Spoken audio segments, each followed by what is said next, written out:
A concave mirror has focal length 20 centimeter. The distance between the two positions of the object for which image size is double of the object is. क्या बोला गया है? Concave mirror એની focal length આપેલ છે. કોન્કેવ છે એટલે ध्यान है एफ माइनस आएगा -20 सेंटीमीटर. अब जैती यहाँ पे बोला गया है इमेज साइज इज डबल. तो कॉन्केव मिरर जो होता है ना वो दो तरह के इमेज बना सकता है. जब आप ऑब्जेक्ट को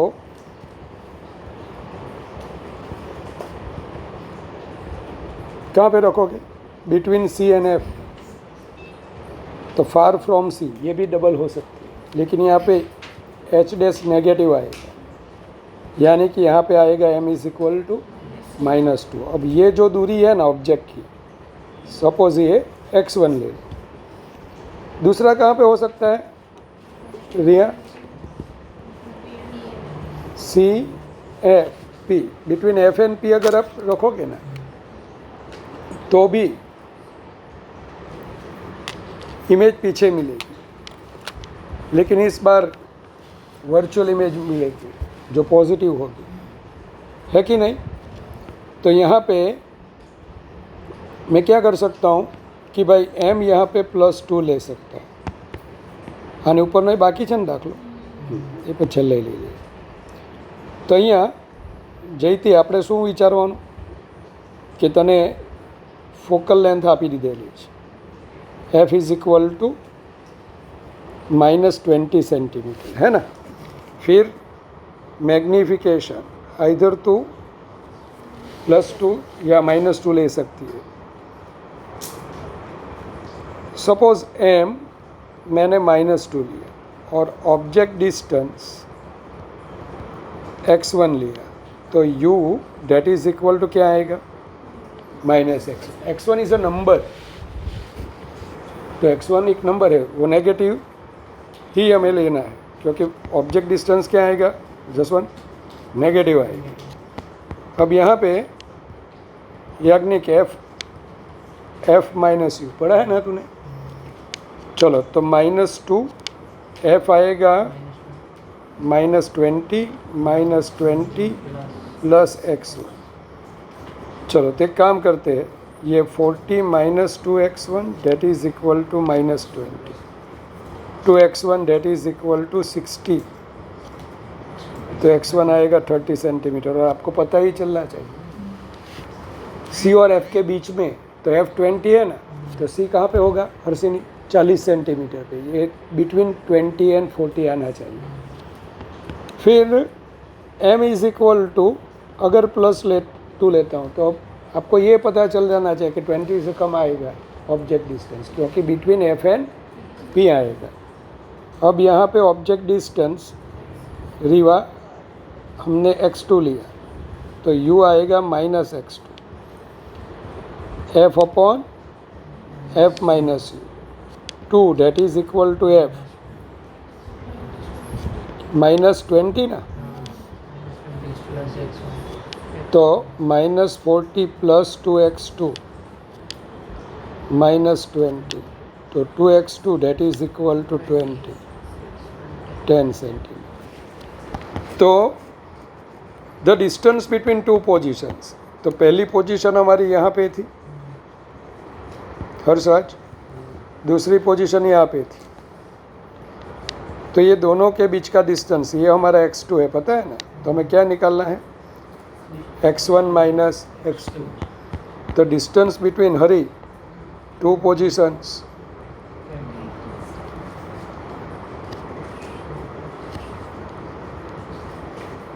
क्या आएगा मिस्टर? x1 माइनस x2 यानी 20 सेंटीमीटर. चलो, आसान है कि भंगार है? सહેલું છે ને કે સર? ચાલો, હવે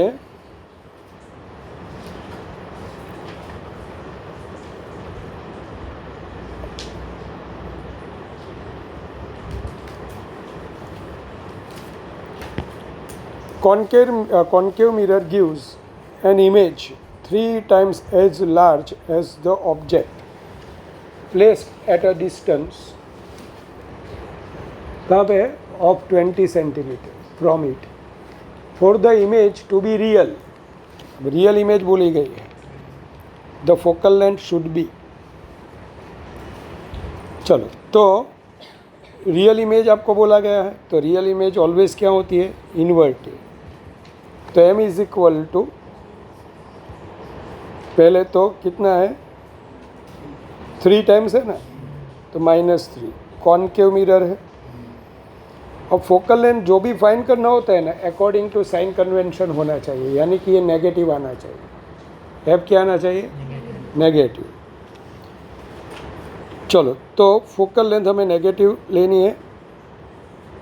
एम आ गया, एफ आ गया. अब M is equal to, direct ले लूँ ना, object is place at a distance from it, यानी कि यू आपको दिया गया है -20. M is equal to F upon F minus u. तो -3 एफ. चलो, तो -3 एफ -60 एफ. तो 4f is equal to F is equal to -15 cent. अब इसमें से भी एक छूट गया है, वो लास्ट में मैंने लिखा हुआ है, वो भी अच्छा वाला प्रॉब्लम था. वैसे भी मिरर के JEE में जो आए ना, वो मैंने लास्ट में लिखे हुए हैं. चलो, तो आप पूરું થઈ ગયું. चलो, रिफ्रेक्शन ऑफ लाइट ચાલી ગઈ કે સ્કૂલમાં રિફ્રેક્શન. સારું, તમે કોને રિફ્રેક્શન કહો છો?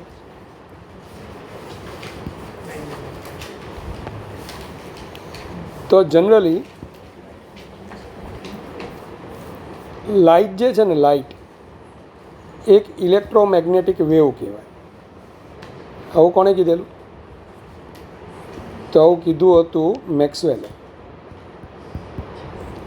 હવે જ્યારે બે ટ્રાન્સપરન્ટ મીડિયમ, આ મીડિયમ 1, આ મીડિયમ 2, એમાં બે રીતે લાઇટનું ઇન્સિડન્સ થાય છે, દિશા.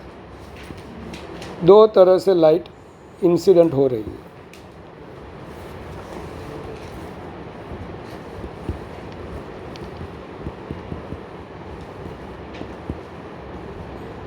पहले ऐसे परपेंडिकुलर आ रही, तो क्या होगा यहाँ पे,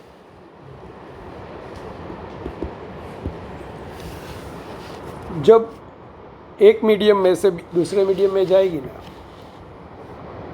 तो उसकी यहाँ पे स्पीड चेंज हो जाएगी. स्पीड का चेंज होना तय है, लेकिन ये मुड़ेगा नहीं. हाँ, वो नॉर्मली ये भी क्या है, दो मीडियम को सेपरेट करती हुई सरफेस, बे माध्यमों ने छूटी पाड़ती सपाटी, तो वहाँ से वो सीधा ही चला जाएगा. सिर्फ यहाँ पे स्पीड की वैल्यू चेंज होगी. लेकिन केसर, अगर ये रे कुछ ऐसे आए,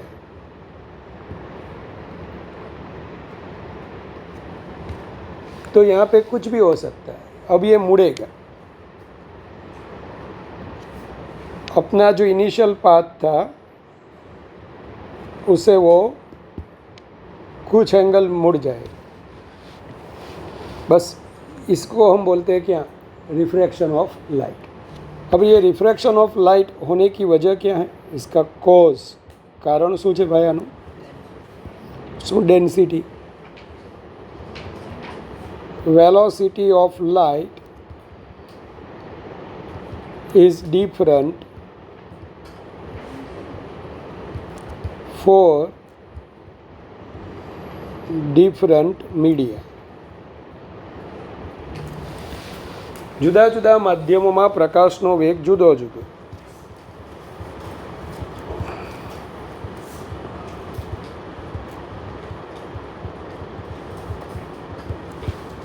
આ એનું કારણ છે. વેલોસિટી भैया क्या है, वेलोसिटी वेक्टर है. वेलोसिटी को क्या होता है, मैग्नीट्यूड होता है और डायरेक्शन होता है. तो जब एक मीडियम में से दूसरे मीडियम में जाएगा ना, तो मैग्नीट्यूड यानी स्पीड तो पक्का चेंज होगी ही होगी, उसे तो होना ही पड़ेगा, स्पीड तो चेंज होगी। अब डायरेक्शन कब चेंज होगी? तो नॉर्मल के साथ कुछ यहाँ पे क्या क्या है, कितना एंगल है नॉर्मल के साथ? 0। तो अल्लाह भाई आज नॉर्मल છે, નોર્મલની સાથે 0 એંગલ, તો ખાલી સ્પીડ ચેન્જ થાય, પણ નોર્મલની સાથે कोई एंगल बना तो मैग्नीट्यूड ऑफ वेलोसिटी तो चेंज होगा ही होगा, वो तो पक्का होना ही वाला है। अब डायरेक्शन भी चेंज हो, ये उसकी इनिशियल डायरेक्शन थी, उसके क्लॉकवाइज या एंटी क्लॉकवाइज मुड़ेगा। इसको हम एंगल ऑफ इंसिडेंस आपात कोण कहेवा छे हरी, अने एंगल ऑफ रिफ्रेक्शन वक्रीभूत कोण कहेवा छे, एंगल ऑफ रिफ्रैक्शन। तो velocity of light is different for different medium, ये इसका कॉज है। अगर नॉर्मल इंसिडेंस हुआ तो क्या चेंज नहीं होगा? डायरेक्शन वही की रहेगी। यहाँ पे दूसरी भी एक घटना बनती है, कौन सी वाली? पार्शियल रिफ्लेक्शन भी होता है।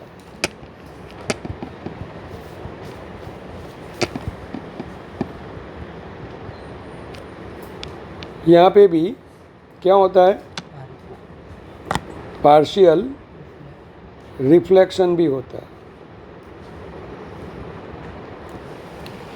तो रिफ्रैक्शन मेन फेनोमेनन है, और दूसरी कौन सी फेनोमेनन होती है? पार्शियल रिफ्लेक्शन, अंशतः परावर्तन, गुजराती का आंशिक परावर्तन। अब ये यहाँ पे 10th में आपने पढ़ा हुआ है, एब्सोल्यूट रिफ्रैक्टिव इंडेक्स फाइंड किया जाता है। गुजराती में क्या बोलते हैं? निरपेक्ष वक्रीभवना। तमे चैप्टर नंबर 1 में 12th chapter number 1 M permittivity epsilon not आવું કંઈક આવશે, परमिटिविटी, वो आपने यूनिट एंड मेजरमेंट में भी पढ़ा होगा। ये इलेक्ट्रिकल प्रॉपर्टी है। फिर चैप्टर नंबर 4 में आएगा परमिएबिलिटी, ये मैग्नेटिक प्रॉपर्टी है। और ये जो रिफ्रैक्टिव इंडेक्स है ना, रिफ्रैक्टिव इंडेक्स, ये मीडियम की इलेक्ट्रोमैग्नेटिक प्रॉपर्टी है। क्या है धारा? Electromagnetic property of medium. फिर से बोल रहा हूँ, ये कौन सी वाली है?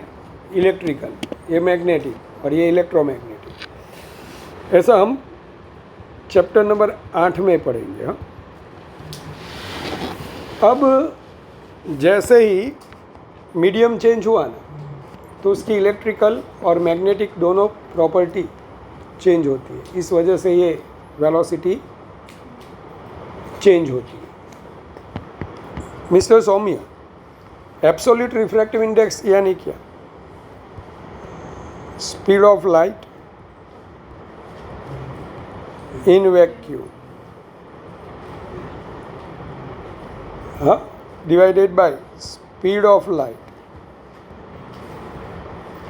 In medium.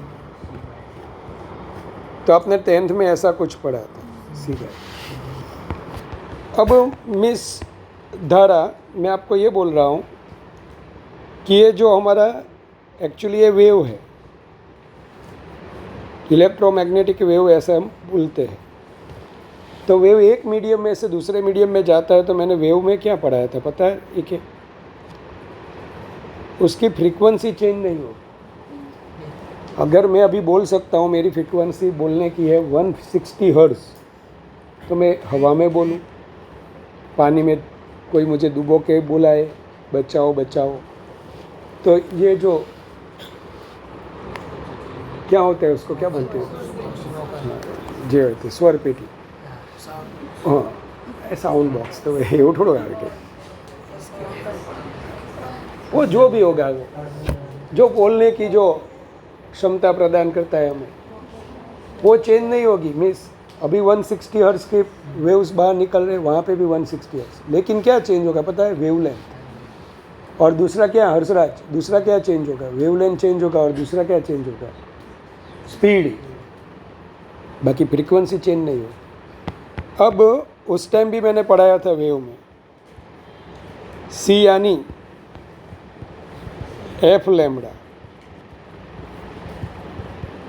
F lambda medium. ये ऊपर वाला है ना लैम्बडा, ये स्पेस या एयर या वैक्यूम है, नीचे मीडियम वाला। तो एफ नहीं चेंज हुआ तो एन का दूसरा फॉर्मूला क्या आएगा? Lambda, lambda medium. अब विबग्योर के बारे में आपने सुना होगा, सुना है? विबग्योर, जानी वाली पीनारा, गुजराती वाला।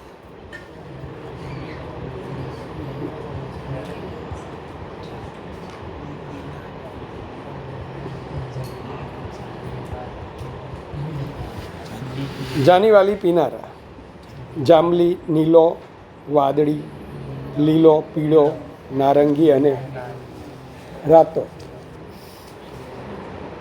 इसमें ये जो वेवलेंथ होती है ना, वो 4000 एंगस्ट्रॉम से, वो कोई बार 8000 भी देना बोलते हैं वो लोग, उसको बुद्धि नहीं होती है, मैं भी भूल गया हूँ। कोई बार बोलते हैं 4 से 8, कोई बार बोलते हैं 4 से 7। इतने सालों से मैं भी वो कंटाल गया हूँ क्या। तो आपको अभी ये याद रखना है कि जो एन वायोलेट होगा ना, N violet, that is in between कुछ ले लेता हूँ, एन ग्रीन, एन रेड। तो ये जो वेवलेंथ्स होती है ना, मीडियम की हर एक वेवलेंथ के अकॉर्डिंग वो जो रिफ्रैक्टिव इंडेक्स होता है ना, वो चेंज होता है। N is proportional to 1/λ medium. तो N V greater than N G greater than N R, ये आपको याद ही रखना है। दूसरा, भक्त मैं तेरे को पूछता हूँ, भक्त ये जो है ना,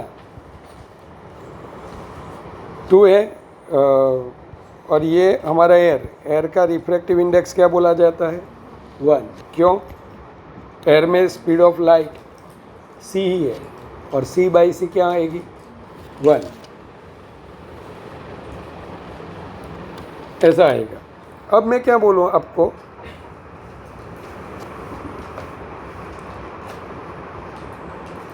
समझ लो, ऐसे रेड लाइट गई, हाँ, तो ये जो रेड लाइट जाएगी, ये मीडियम में उसकी वेवलेंथ है 7000 एंगस्ट्रॉम। तो ये मीडियम में उसकी वेवलेंथ क्या हो जाएगी? तो n is equal to lambda upon lambda medium. Lambda हो गया आपका 7000 इन एयर, ये 2 3500 एंगस्ट्रॉम। अब इसको भी हम वायोलेट के करीब ले सकते हैं, हाँ, वायोलेट आप ले सकते हैं, वायोलेट आप ऐसा लिख सकते हैं। उसकी कुछ रेंज फिक्स नहीं होती है, समझ लो ना, ये वाला वायोलेट मिल रहा है, तो क्या वो वायोलेट हो जाएगा कलर?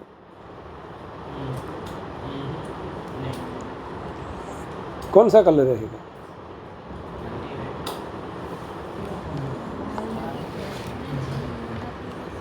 રેડ લાઇટ હતી ક્યાં? એરમાં, અને वेवलेंथ है 7000 एंगस्ट्रॉम। उसको मैंने पानी में ऐसे रखा,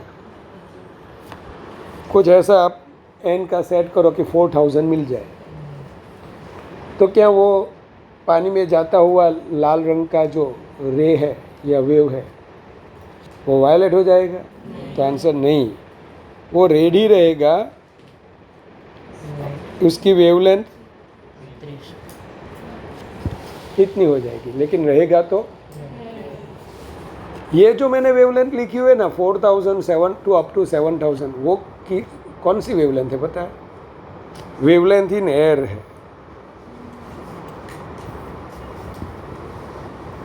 एयर या फिर स्पेस है।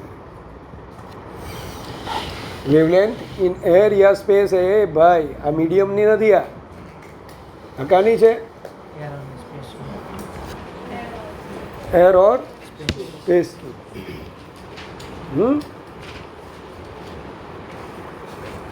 तो क्या होता है पता है ना, C is equal to F lambda, जिसकी वेवलेंथ कम है ना उसकी फ्रीक्वेंसी ज़्यादा होगी। तो कौन सी वाली फ्रीक्वेंसी ज़्यादा है? Frequency of violet. अरे यार 1 मिनट में ऐसा लिखता हूँ, lambda violet less than lambda green less than lambda red. Frequency लिखता हूँ, frequency of violet, frequency of green, frequency of red. But एक अगर तू ऐसा लिखेगी ना, C is equal to lambda V into F V, lambda G into F G, lambda R into F R, वो same रहेगा क्योंकि speed of light in vacuum है, ये सभी वैक्यूम की है। और मीडियम में जब आप जाओगे ना मीडियम में, तो मीडियम में n is equal to lambda upon lambda medium. अब ये अगर मैंने वेवलेंथ वायोलेट की निकाली तो मैं ऐसा लिखूँगा, N V is equal to 4000 upon lambda medium. अरे कुछ पता चला? ये 4000 किसके वाली है? एयर वाली। हाँ, रेट के लिए अगर मैं लिखूँगा एन आर कितना है? 7000 लैम्बडा मीडियम। अब जो भी आएगा ना रिफ्रैक्टिव इंडेक्स वो आपको लिखना है। तो लोग काफ़ी गलतियाँ करते हैं। तो बेसिकली वेवलेंथ चेंज होने से कलर चेंज नहीं होता। तो जो कलर होता है, कलर जो रंग होता है, ये ड्यू टू आपको मिलेगा फ्रीक्वेंसी। कलर का वर्च्यू जो होता है ना, कलर केम મળે? फ्रीक्वेंसी। कलરની સાથે કોણ એસોસિએટ થયેલું છે? फ्रीक्वेंसी। और फ्रीक्वेंसी एक मीडियमમાંથી બીજા मीडियमમાં चेंज नहीं थती, मतलब कि कलर चेंज नहीं थता। पर वेवलेंथ हमारी बुक में गलत लिखा हुआ था पहले मॉड्यूल में, बराबर। अगर कोई बोला कि भाई कलर लैम्बडा के साथ चेंज होता है, तो वो नहीं है। लैम्बडा वो जो 4000 से 8000 से 7000 लिखा ना, वो सिर्फ classification of colours according to wavelength in vacuum. वो गुजराती में कुछ पता चला ली क्या? कलर जो है 4000 થી 7000 खाली वेक्यूम और स्पेस में कलरનું વર્ગીકરણ કરેલું છે અકોર્ડિંગ ટુ તરંગ લંબાઈ। હા, પણ એક મીડિયમમાંથી બીજા મીડિયમમાં વેવ જાય તો 100% લેમ્બડા બદલાવાનું, કલર નહીં બદલાય। તો કલર એ કોની સાથે લિંક થયેલો હતો? ફ્રીક્વન્સી સાથે। अब याद रखो। चलो, अब आपके पास 2 मीडियम है। चलो, यहाँ पे स्पीड ऑफ लाइट v1 है, तो n1 लिखेंगे आप c/v1, n2 लिखोगे आप c/v2। मीन्स ध्यान, n1 और n2 में से अगर n1 n2 से ज़्यादा है तो इसको हम बोलेंगे डेंसर, और इसे हम बोलेंगे रेयर। आने बोलीशू घट्ट, आने बोलीशू पातळू। डेंसर यानी जिसका रिफ्रैक्टिव इंडेक्स ज़्यादा है, रेयर यानी कम है। हाँ, वो मटेरियल डेंसिटी पे डिपेंड नहीं करता। मटेरियल डेंसिटी यानी पानी से ग्लास भारी होता है, वो डूब जाता है पानी में। फिर भी ऐसे ग्लास होते हैं जिसकी पानी का रिफ्रैक्टिव इंडेक्स 1.33 है, और कोई ग्लास ऐसे भी होते हैं कि जिसका इतना भी हो सकता है। हाईली ट्रांसपेरेंट ग्लास ले लो आप, वो पानी में आप रखोगे तो डूब जाएगा क्योंकि उसकी डेंसिटी ज़्यादा है वाटर से, लेकिन इसका रिफ्रैक्टिव इंडेक्स 1.02 है। ऐसे एकदम ग्लास होता है, मीडियम में अगर रखते हो आपको दिखेगा भी नहीं कि ग्लास, टकरा जाओगे।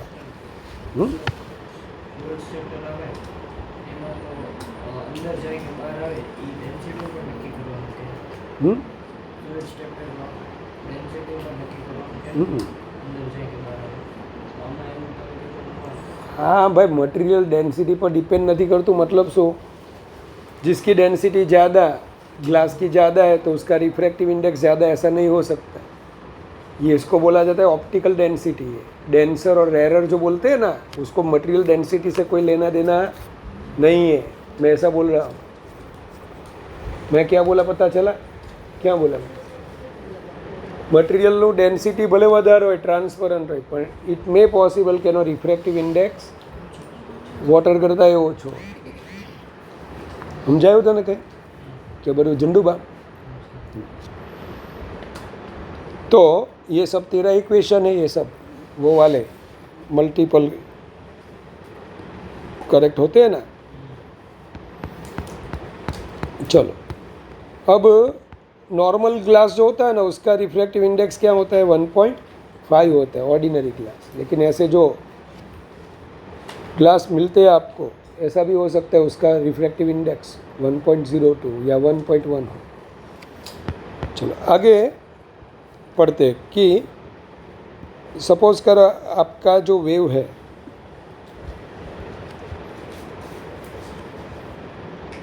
वो डेंसर में से, सॉरी रेयर में से डेंसर में जा रहा है। ये रेयर और ये हमारा डेंसर। तो मित्र हरी तेरे ने इंसिडेंस आप्यो, आपात करिए। अब उसके लिए ऐसे दो लॉ है, ये मैं भूल ही गया यार बातचीत में। लॉ ऑफ रिफ्रैक्शन, पहला लॉ क्या होता है? इंसिडेंट रे, रिफ्रैक्टेड रे, इसको बोला जाता है रिफ्रैक्टेड रे।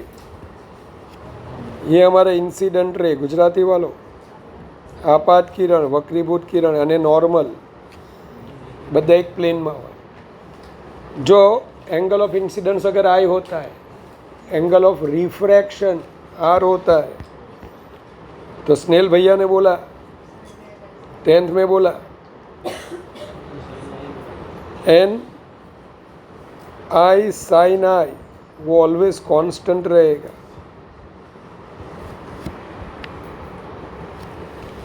यानी क्या लिख सकता हूँ मैं?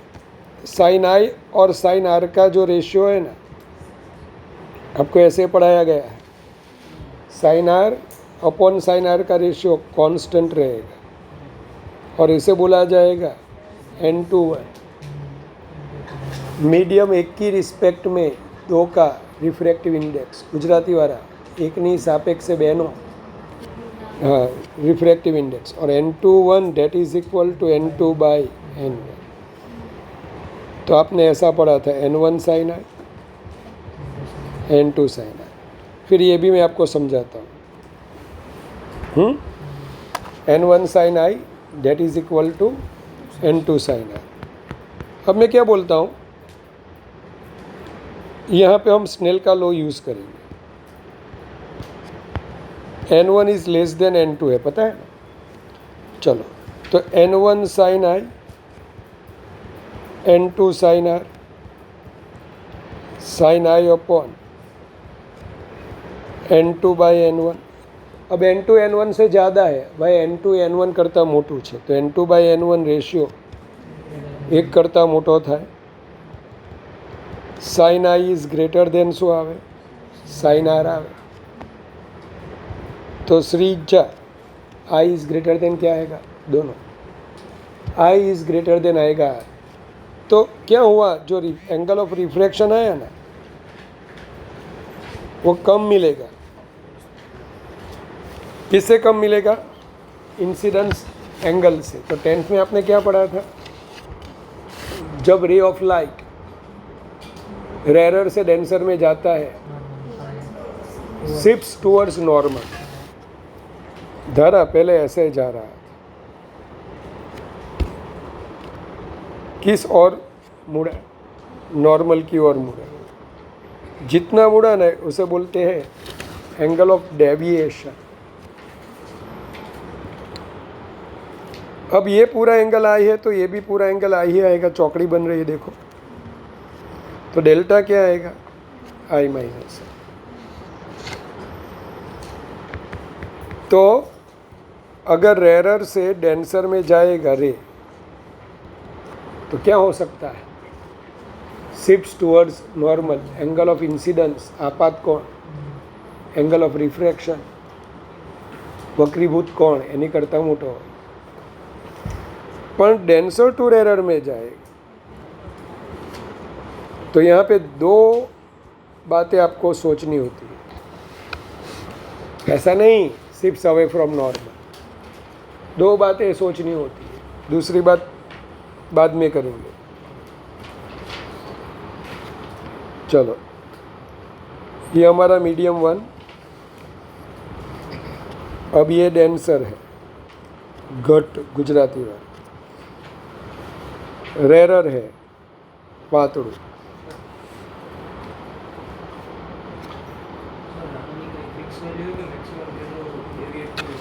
એવું નહીં, એ ફિક્સ વેલ્યુ હું તને કહું ને। ચાલો, अब ये रे ऑफ लाइट आया, वो भी मैं समझाता हूँ। हाँ चलो, बेचारा सीधे सीधा जा रहा था, बीच में मीडियम आ गया। अब यहाँ पे क्या है? N1 is greater then N2 है। ध्यान है, N1 sine I, N2 sine R, sine I upon sine R. तारी N2 N1 से कम है ना, तो ये लेस देन 1 आ जाएगा। तो sine I that is less than sine R आ जाएगा। तो आई लेस देन क्या आएगा? आर।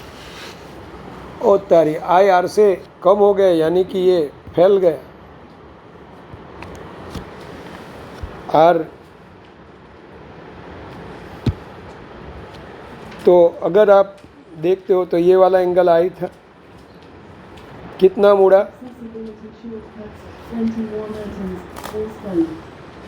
पड़ी रहने दे। चलो, ये जो है उसे बोलते हैं हम एंगल ऑफ डेविएशन। ये जो हमें एंगल मिला, ये पूरा आर है। चलो, आर में से आई को सब्सट्रैक्ट करो। अब मेरे भाई सौम्य ने क्या बोला मेरे को कि सर ये एंगल ऑफ डेविएशन किस पे निर्भर करता है? वो एंगल ऑफ इंसिडेंस पे करता है। आप बड़ा सा बड़ा एंगल ऑफ इंसिडेंस क्या ले सकते हो? 90 डिग्री का। अब ये क्या बोल रहा है, इक्वेशन पता है ना? अगर आई बढ़ेगा, N2/N1 तो कांस्टेंट है। अरे भाई, N2/N1 क्या है? कांस्टेंट। अगर आई बढ़ेगा तो आर को भी बढ़ना पड़ेगा, क्योंकि साइन आई साइन आर एक रेशियो है। जैसे जैसे साइन में एंगल बढ़ाते हो, sine 0 0, sine 45 1/√2, sine 60 √3/2, sine 91, angle बढ़ाओगे साइन का वैल्यू बढ़ेगा। अब ये दोनों को इक्वल रखना है। यहाँ पे N2 और N1, मिस्टर N2 और N1 फिक्स है। अगर आई बढ़ाओगे आप तो आर को भी बढ़ना पड़ेगा, तो ही ये LHS इज इक्वल टू क्या आएगा? RHS। ला कहीं समझ पड़े છે તને? तो आई ની मैक्सिमम वैल्यू कितनी ले सकाय? 90, क्योंकि उसके बाद तो है ही नहीं लिमिट। अब वहाँ पे आर भी मैक्सिमम होगा, और यहाँ पे जो आपको एंगल ऑफ डेविएशन मिलेगा ना बेटा, वो भी मैक्सिमम मिलेगा। मीडियम બહુ વધારે ડેન્સર હોય એટલે ડેન્સર નહીં એટલે એની બધી વધારે હોય શું કહેવાય હા રિફ્રેક્ટિવ ઇન્ડેક્સ વધારે રહે તો આપણે અગર ઇન્સિડન્ટ કરીએ 45 એંગલે તો તે નોર્મલની લેફ્ટ સાઈડ બની શકે इन्हें मेटा मटेरियल कहते हैं। उसको क्या बोला जाता है? ऐसा एक ही बार JEE मेन में आया था, सॉरी एडवांस में आया, उसको क्या बोला जाता है? Meta material. ऐसा कल्पना किया हुआ क्वेश्चन, हाइपोथेटिकल क्वेश्चन, उसको बोला जाता है मेटा मटेरियल। हाँ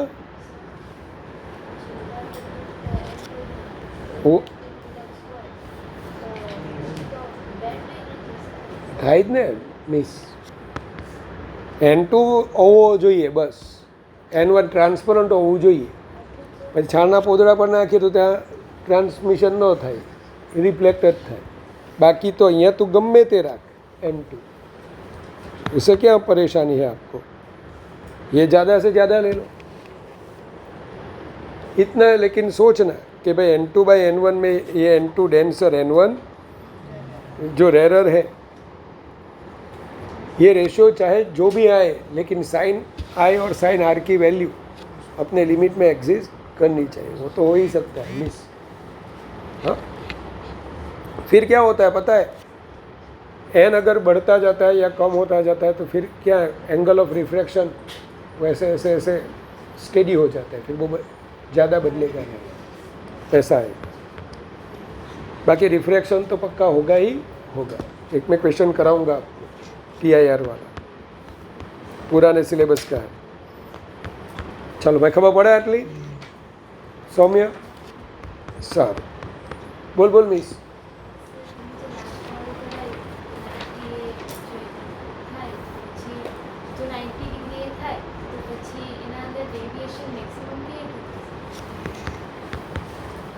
આમ જતો તો આમ મિસ આટલું બધું વળી ગયું,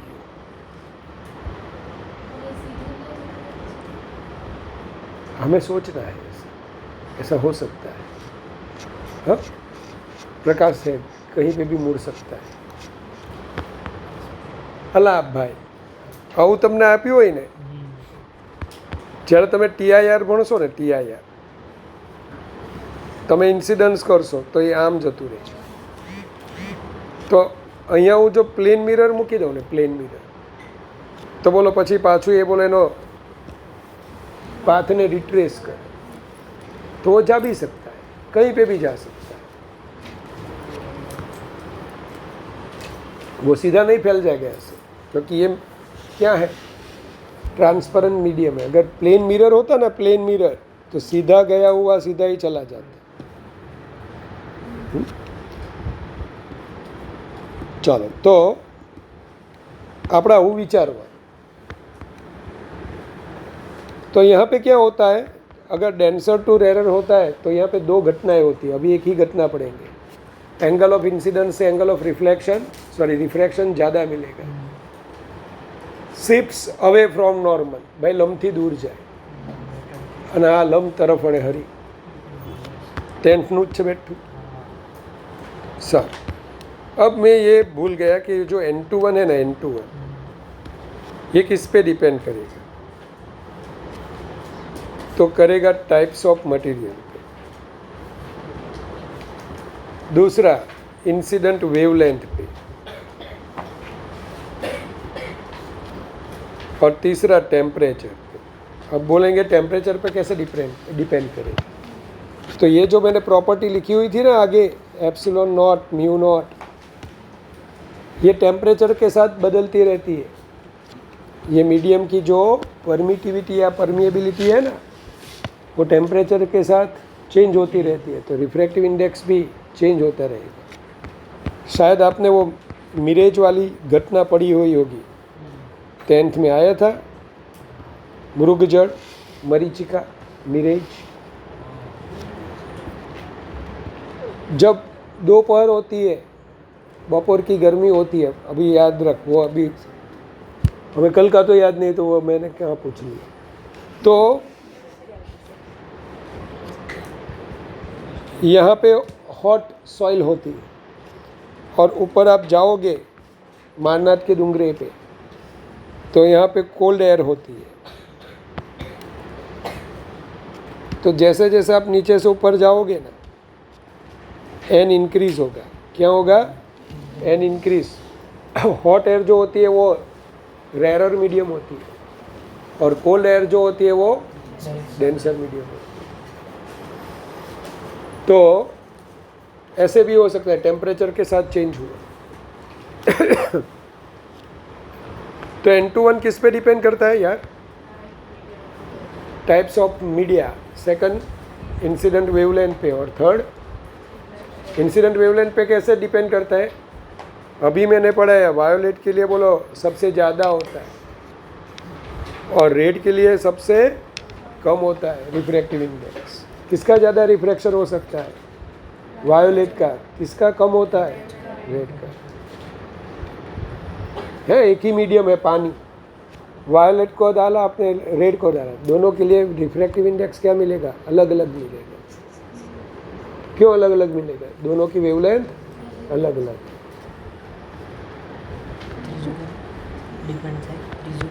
depends on types of material, media, wavelength और टेम्परेचर। આ ત્રણ વસ્તુ પર ભાઈ ડિપેન્ડ કરે.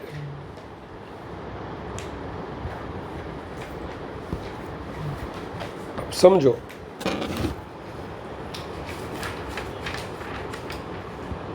मिस ध्याना, मैं आपको ये बोल रहा हूँ कि मेरे पास अलग अलग मीडिया है, जिसमें से एक ही रे पास हो रहा है.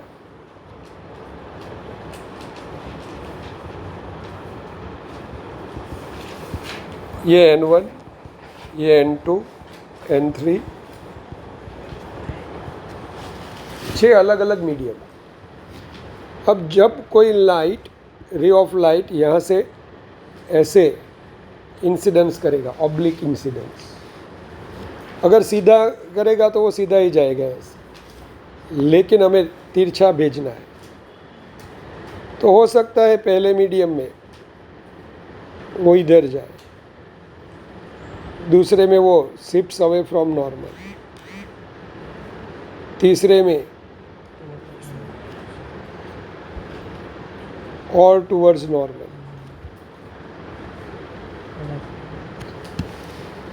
अब आप इसके लिए लिखोगे ना मिस रिया, तो ये θ1 है, चलो इसको तूने θ2 लिखा, तो मिस ये भी तो θ2 ही हुआ ना. अरे यार, ऐसा आपने पढ़ा हुआ था, ऑल्टरनेट एंगल्स, है ना. अरे यार, Z बन रहा है, केसर, पता चला. अब यहाँ पे θ3 आया, तो ये भी क्या आएगा, यहाँ पे θ4 आया, θ5 आया, θ6. चलो इसके, ये दोनों मीडियम के लिए स्नेल का लॉ यूज़ करो.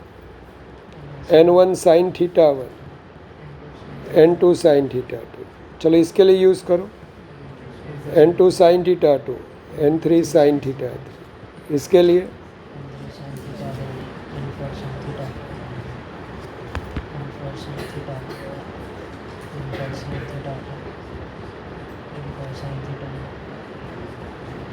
N6 और तारी. अगर एक ही रे डिफरेंट मीडिया में से पास हो रहा है, तो मैं अब ऐसा लिख सकता हूँ Ni sin θ. ये एक कांस्टेंट वैल्यू देगा आपको. क्या देगा? एक कांस्टेंट वैल्यू देगा. अब किसी भी दो का कंपेयर कर सकते हैं, सीधे सीधा फर्स्ट से आप ऐसा भी लिख सकते हैं N1 sin θ1, N6 sin θ6. ये दोनों को भी आप कंपेयर कर सकते हैं किसी भी, लेकिन रे वही होना चाहिए. कुछ पता चला? जब एक ही रे ऑफ लाइट अलग अलग मीडियम में से पास होता है, तो क्या कांस्टेंट होता है? Ni sin θ है. हर मीडियम के लिए वो कांस्टेंट बन जाता है. हाँ, સમજ પડે તમને? સારું, હવે આનો યુઝ આપણે આગલા લેક્ચરમાં કરવાના જ છે. ચાલો. सपोज कर लो ये पहला और छठा मीडियम सेम है. Suppose n6 that is equal to n1 है, क्या आएगा? हाँ, तो sine theta 1 that is equal to sine theta 6. Theta 1 और थीटा 6 दोनों सेम आएंगे. बीच में कुछ भी वो मुड़ा हुआ होगा, लेकिन ये थीटा 1 और थीटा 6 जब सेम आएंगे ना, तो आप ऐसा बोल सकोगे ये जो हमारा रे ऑफ लाइट है, ये जो हमारा रे ऑफ लाइट है किसको पैरेलली ट्रैवल करेगा? अपने इनिशियल को, क्योंकि थीटा 1 और थीटा 6 क्या हो गए? सेम. तो जिस मार्ग पे ये जा रहा है थीटा 6 वाला, वो अपने पुराने मार्ग के पैरेलली ट्रैवल करेगा. तो ये जो मिलेगा ना आपको, ये वाला डिस्टेंस, उसको आप बोलते थे लेटरल शिफ्ट. साइड से खिसक जाए, लेटरल शिफ्ट ऐसा बोला जाता है. कब ऐसा होता है? पहला और आखिरी मीडियम सेम होता है, बीच में ढेर सारे मीडियम. तो लास्ट यहाँ एयर है और ये भी अगर एयर है, तो जो भी निकलेगा ना रे, वो अपने इनिशियल पाथ को पैरेलली ही निकलेगा, उसको पैरेलली निकलेगा. चलो कहीं समझ પડે છે ભાઈ? સારું, चलो પછી यहाँ पे अगर मैं ऐसा लिखता हूँ n61, तो आप क्या लिखोगे? n6 by n1. तो मैं ऐसा लिख सकता हूँ n6 by n5, n5 by n4, n4 by n3,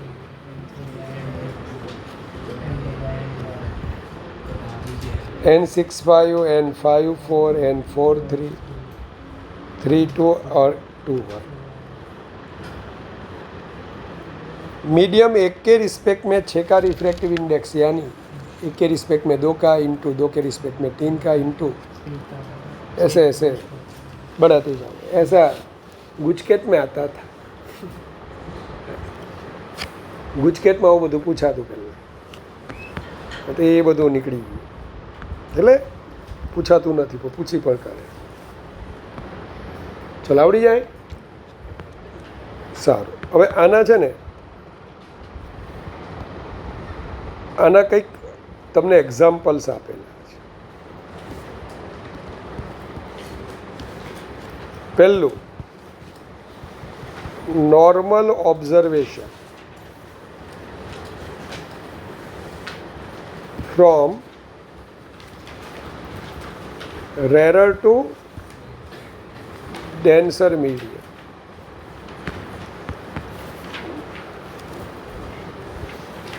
अच्छा, लेटरल शिफ्ट भूली गयो केम? पहला लेटरल शिफ्ट है ने, चलो लेटरल शिफ्ट ले लीजिए.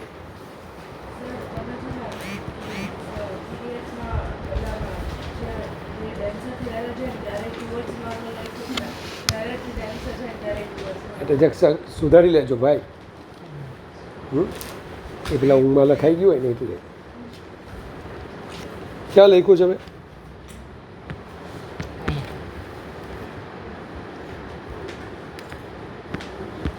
अच्छा અહીંયા ને,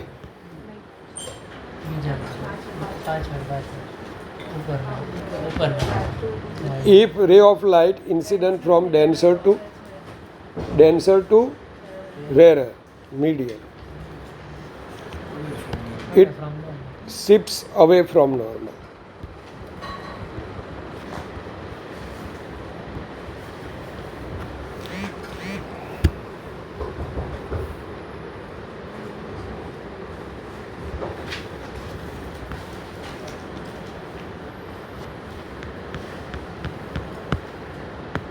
चलो जो प्लेन रिफ्रैक्शन में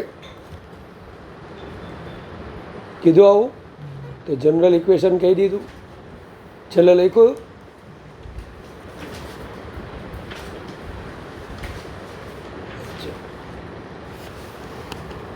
general form of Snell's law. अब लेटरल शिफ्ट यहाँ से है, आ लेटरल शिफ्ट नो.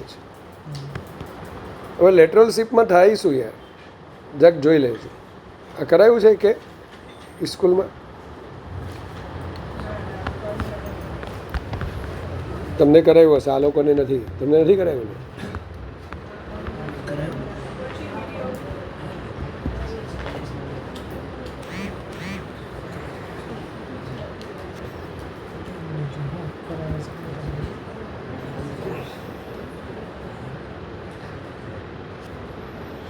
चलो, ये क्या होता है लेटरल शिफ्ट में समझाता हूँ. सपोज रे ऑफ लाइट આ એંગલ પર ઇન્સિડન્સ થાય. એક સ્લેબ છે, સ્લેબ. આ સ્લેબની થિકનેસ છે ટી. જયતી ટી થિકનેસનો સ્લેબ છે. તો આઈ જેટલા એંગલ પર એક રેને इंसिडेंस આપે છે. क्या होगा मिस? पहले तो इसको मैं लिख लेता हूँ N1, ये N2, N3. N3 में N1 जितना ही लेने वाला है और N2 ग्रेटर देन N1 है. तो ये क्या है? डेंसर. और ये क्या है? जब रेरर से डेंसर में जाएगा रीवा, तो वो टूवर्ड्स नॉर्मल शिफ्ट होगा ऐसे.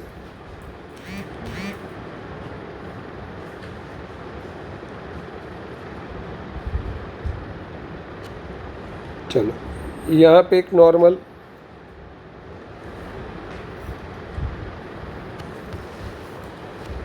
अब क्या होगा? अब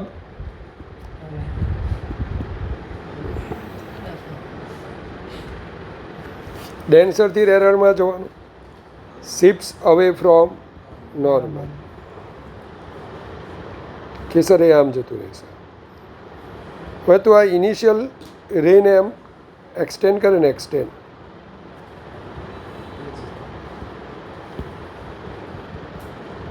કેસર તને શું દેખાશે? પેરેલલી ઇમર્જ થાય. ઇમર્જ થવું એટલે બહાર આવું, આવું દેખાશે. तो मिस्टर सौम्य, ये तेरे लिए है. ये एंगल ऑफ रिफ्रैक्शन. तो बेटा ये भी आ ही आएगा, ये दोनों parallel line.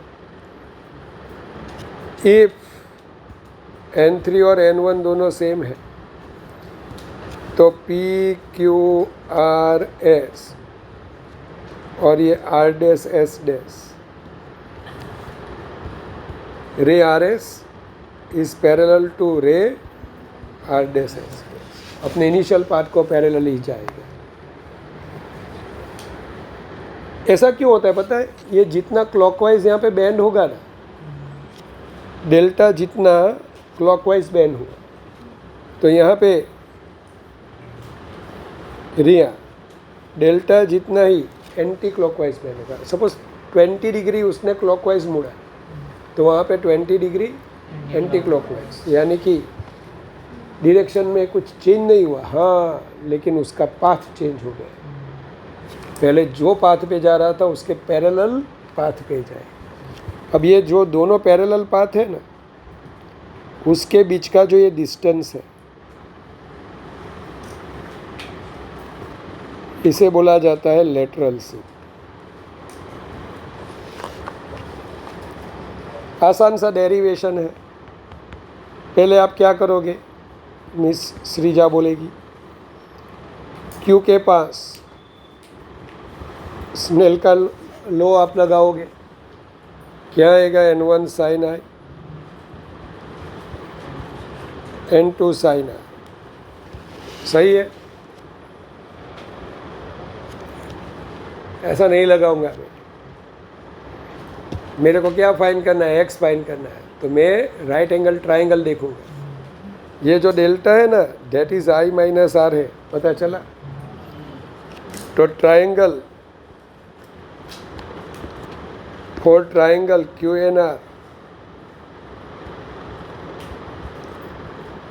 Sign I minus R आप लिखोगे X अपॉन QR.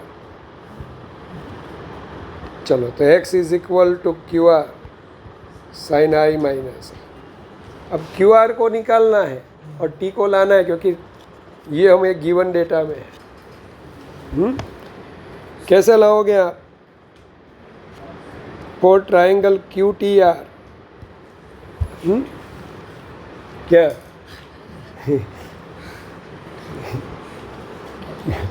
QTR કેવી રીતે એને QT કોઈ યાદ આવ્યું લાગે તો મને તરત ફ્રીક્વન્સી ખબર પડે. બાપ હોય ગાંડા. આ લોકોને કેવું ને ઘણી વખત don't teach father how to make babies. तो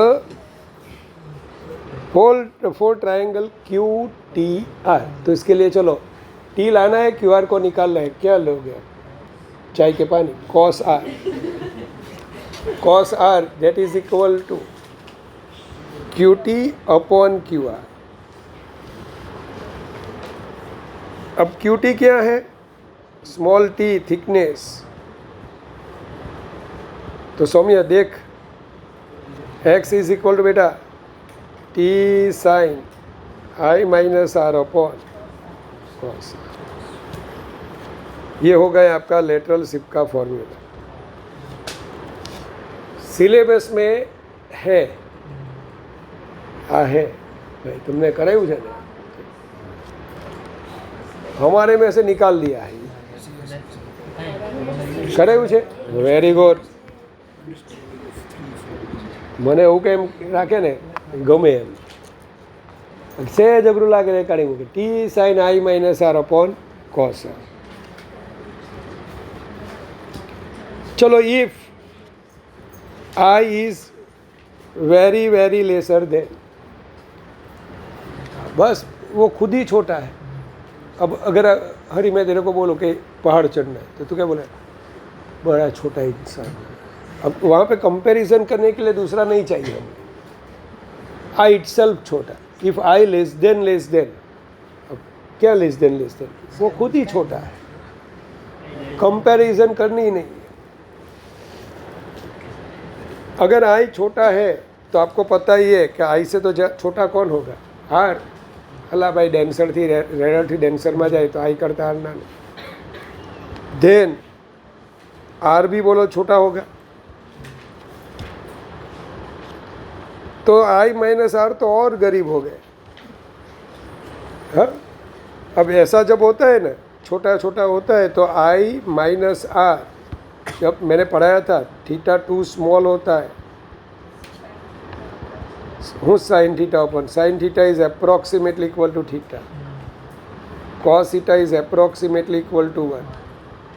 टेन थीटा भी अप्रोक्सीमेटली इक्वल टू थीटा था. ऐसा याद ही रखो. थीटा छोटा होना यानी थीटा ज़ीरो जैसा होना. साइन ज़ीरो क्या आएगा? सॉरी साइन ज़ीरो नहीं, कॉस ज़ीरो क्या आएगा? 1. इस वजह से वहाँ पे 1 लिखा है. अब x is approximately equal to T I minus R cos R यानी 1. TI R by I. Miss Riza, आप स्नेल का लो यहाँ पे यूज़ करो. N1 sign I, N2 sign R. छोटे छोटे है ये, तो N2R क्या आएगा? R upon I that is equal to, शायद मैंने ये भी लिखा हुआ होगा.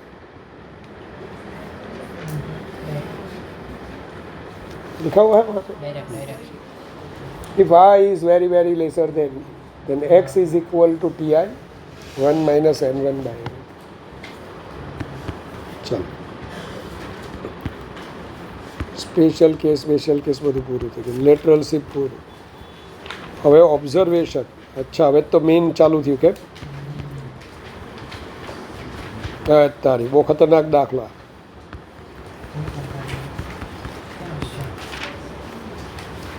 ये मैंने गिनती करी है. ले तुम फावी गया ત્યારે.